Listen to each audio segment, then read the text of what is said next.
Саламатсыздар, урматтуу депутаттар, урматтуу төрага. Мен бир майда бирок ошол эле кезде маанилүү маселеге көңүлдү бурайм деп атам. Бизде жогорку кеңешке жарандар келгенде чындыгында дресс-кодко өтө көп УКМКда иштеген, пропускной пунктта иштеген кишилер көп мындай тийишет да. Джинсы менен келдиң, ботас менен келдиң, мындай келдиң, ак менен келдиң, кара кийип келдиң деп көп ушундай наразычылыкты айтышат да. Кээде мен өзүм чыгып жарандарды киргизем.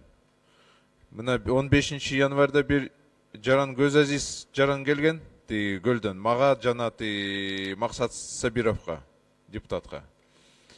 Аны сопровождающийни киргизбей эле аны киргизип коюшту да. Сопровождающий джинсы менен келди деп.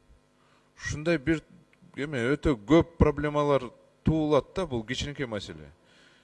Ыңгайсыз болуп атат да иштегенге жарандарды кабыл алууга. Себеби бирөөсү айтат, мен нарындан келдим, эми пиджакты кийип тияктан келе беремби деп ушуну айтышат да. Биякта же туугандар жок болсо, бирөөсү бияктан даже шаардан келсе дагы биз аны жөнөтүп коебуз, бар жакшылап кийинип кел деп.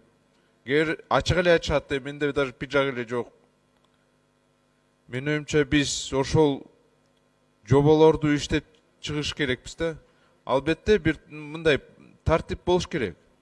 Тартип болуш керек албетте. Бирок ушунча мындай кийимге тийишип менин оюмча туура эмес да. Өзгөчө мүмкүнчүлүгү чектелген адамдар. Алар сопровождающий менен келет да. Кээ бир учурда адамгерчиликтүү болуш керек да. Талаптарды карабай эле да. Кээде балдар менен келишет да. Балдарды калтыргыла деп атышат да. Эми өзү аял, анын күйөөсү жок болсо, баланы караган киши жок болсо, каяка калтырат? Кичинекей баланы тияка мына пропускнойдо калтырышат да, кирип бияка.